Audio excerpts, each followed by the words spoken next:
e colocaram eles de volta num caminhão. Quando o caminhão estava saindo, os alemães jogaram uma série de cobertores enrolados dentro do caminhão. O caminhão partiu, abrindo os cobertores, tinha muitos bebês judeus que os próprios alemães salvaram e entregaram para serem levados para o orfanato.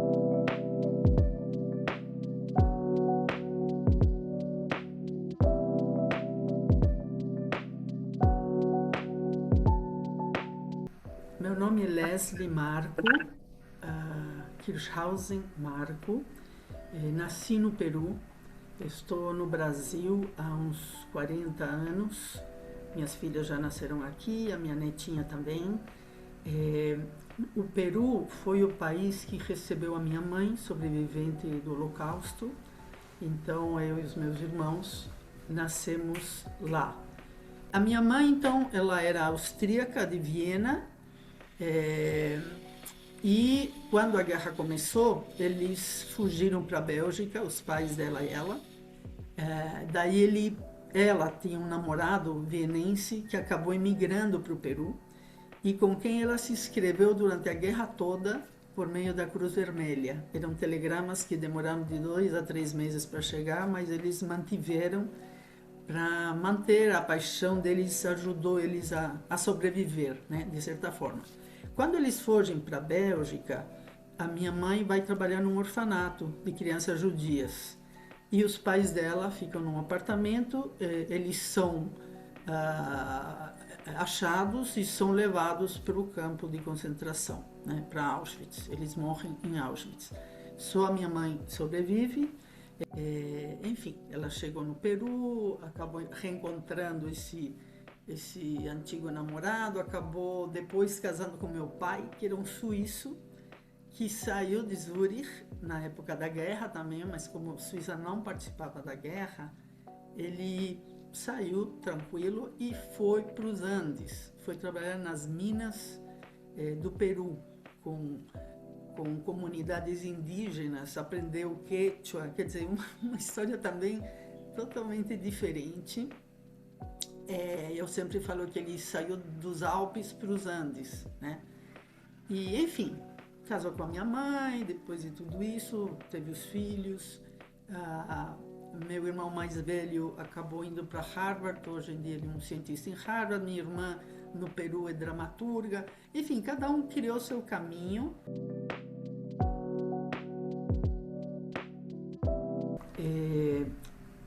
Eu participei do movimento juvenil judaico, da Hazit Noar, e também fiz o colégio todo, no único colégio judaico que tem em Lima, Peru.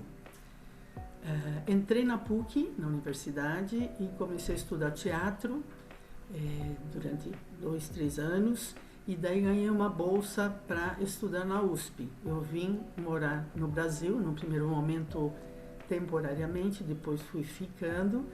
Eu fiz a graduação de direção teatral e a licenciatura de teatro, e daí fiz o mestrado, o doutorado, descobri um diretor teatral polonês que passou por 12 campos de concentração e no final ficou no campo de Bergen-Belsen e no campo de refugiados de Bergen-Belsen. A partir daí fiz todo esse estudo, essa pesquisa, foi orientada pela professora doutora Maria Luísa Tucci Carneiro. Além dessa parte mais acadêmica, trabalhei em muitos lugares, fazendo um trabalho de equipes. Eu trabalho com expressão e comunicação e ajudo as equipes das empresas ou de escolas ou de instituições em geral, hospitais, a se relacionarem de uma maneira mais ativa e a se expressarem de uma maneira mais assertiva. Também dou coaching individual para diretores, gerentes, enfim. E hoje em dia, já há 20 anos, eu estou na SPM. Na SPM eu sou professora de expressão e comunicação, também eu já dirigi um grupo de teatro do curso de Ciências Sociais e também sou mentora de estudantes que ingressam na SPM. Fora isso, eu trabalho com a Bnei Brit já há alguns anos, Eu tenho feito um teatro social por uma escolha minha. Então, durante mais ou menos 8 anos, a gente apresentou uma peça sobre racismo, preconceitos, a partir do Holocausto. E a gente apresentou para escolas municipais, em parceria com a Secretaria de Educação. E a gente apresentou em seus e demos muitas oficinas também para professores dessas escolas. Hoje em dia estamos com um novo projeto que chama Florescer. É uma peça de teatro dirigida a um público 50 a 60 a mais. É uma peça sem palavras, com uma trilha sonora e 2 atores trabalhando a sua gestualidade, e trata de momentos diversos na vida de pessoas ligadas mais à longevidade, e que momentos são esses, né? Desde amores até memórias, até perdas, e finalmente a gente vai chegando numa questão que para nós é bem importante, que é a reinvenção. Como se reinventar, como se sentir incluído na sociedade, e como a sociedade precisa incluir estas pessoas dessa faixa etária também. Esqueci de falar que também coordenei durante 20 anos a área de teatro da Hebraica. Também trabalhei na Hebraica há muitos anos. Eu acho que um desafio, seja nos clubes, seja no caso na SPM, é poder chegar perto dos jovens. A questão do jovem para mim é muito preciosa, eu acho muito importante. Acho que ali temos sementes de transformações, sementes de compreensão da sociedade, de mudanças. Então, esse é um grande desafio. Como chegar perto desse segmento da população de forma que exista uma conexão, que exista uma certa intimidade, né, que permita a criação, e que exista muita confiança, tanto para o jovem se expressar, seja no teatro, seja numa aula que eu dou, como confiança na gente, mais adultos que estamos coordenando esses processos pedagógicos.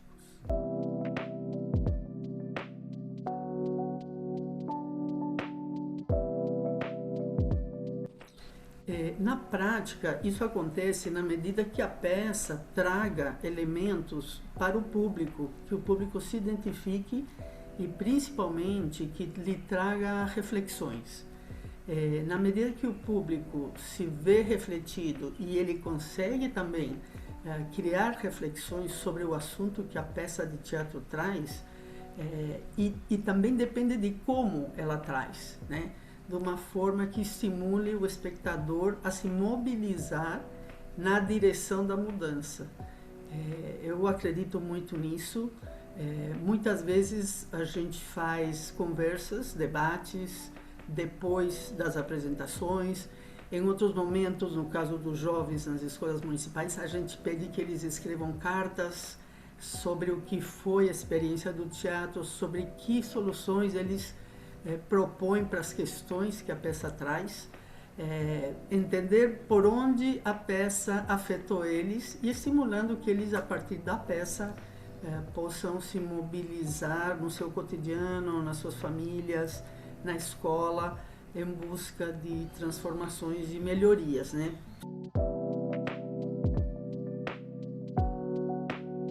Então, algumas situações, por exemplo, eu lembro que uma vez no Peru, eu fui fazer uma peça de teatro numa favela, e era uma favela que tinha um chão muito inclinado. Então, os atores ficavam indo e voltando, eram ações bem dinâmicas, e eles se cansavam muito, né? E, de repente, vinha gente do público e oferecia água para os atores. Então, era uma coisa muito bonita. Uma outra situação em São Paulo foi quando a gente apresentou uma peça na Praça da Sé. Era a época da abertura, e era uma peça sobre palhaços que brincam de serem rei, presidente, ditador, enfim. E é uma peça muito gostosa, lúdica e ao mesmo tempo muito crítica. Teve uma hora que a polícia chegou e pediu que a gente abandonasse aquele espaço que era na frente da catedral.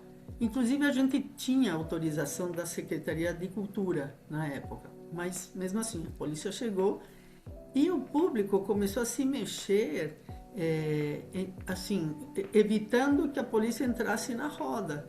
E até falando, olha, estamos aqui, queremos continuar vendo teatro, enfim. Essa foi uma segunda situação. Agora, nas conversas com os adolescentes nas escolas municipais, nos seus, tem sido muito emocionante, muito emocionante. Então, eu vou dar 2 exemplos que acho que refletem bem, né, isso.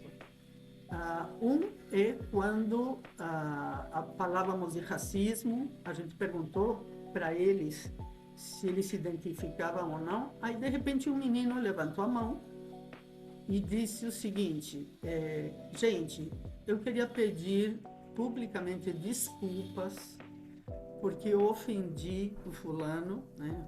Falou o nome do rapaz que estava ali, outro adolescente, e ele explicou que ele tinha sido preconceituoso com um colega e pediu desculpas. Isso foi uma coisa que emocionou todo mundo, claro, todo mundo aplaudiu. Outra coisa que emocionou é que a gente também apresenta nessas situações para adolescentes com neurodiferentes, né?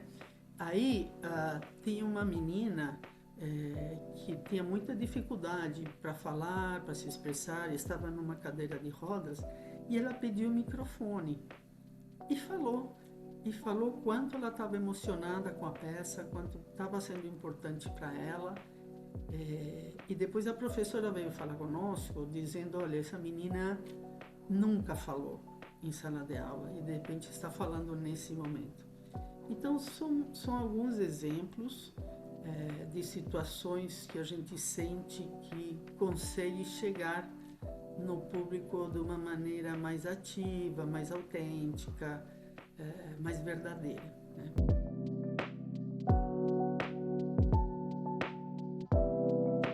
Que a minha mãe, Mimi Kirchhausen-Luvis, escreveu um livro que a gente, os filhos dela, né, nós publicamos para ela, mas ela que escreveu, chamado Primaveras Perdidas, sobre todo o percurso dela durante o Holocausto e traçando um paralelo com a vida dela no Peru.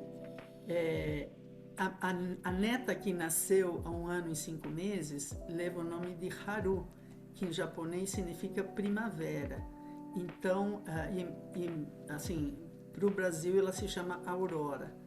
É uma homenagem que a gente está fazendo, né, que a minha filha, que o meu genro fizeram com o nascimento dela, justamente no sentido de que não haverão mais primaveras perdidas. E, por exemplo, a história que a minha mãe contava toda noite, porque ela sempre nos contou tudo e nós queríamos que ela sempre contasse tudo. Então, tinha uma história que ela contava e repetia, e que eu repeti para as minhas filhas também, que é que quando estavam nesse pré-campo, cada um com a sua sacolinha, seu casaco, já prontos para ir para um campo de concentração, no meio da noite, a rainha da Bélgica, então, ameaçou os alemães e exigiu que soltassem eles todos e colocaram eles de volta num caminhão. Quando o caminhão estava saindo, os alemães jogaram uma série de cobertores enrolados dentro do caminhão. O caminhão partiu, abrindo os cobertores, tinha muitos bebês judeus que os próprios alemães salvaram e entregaram para serem levados para o orfanato. Então, essa história me acompanhou, assim, durante muitos anos, a minha mãe repetindo e contando e me ajudando a pensar como, sim, é possível mesmo dentro de camadas mais repressivas, autoritárias, fascistas, enfim, como tem gente que tem outra alma, né? E às vezes não consegue, claro, expressá-la, mas nesse caso eles conseguiram através dessa entrega de bebês que foi muito importante.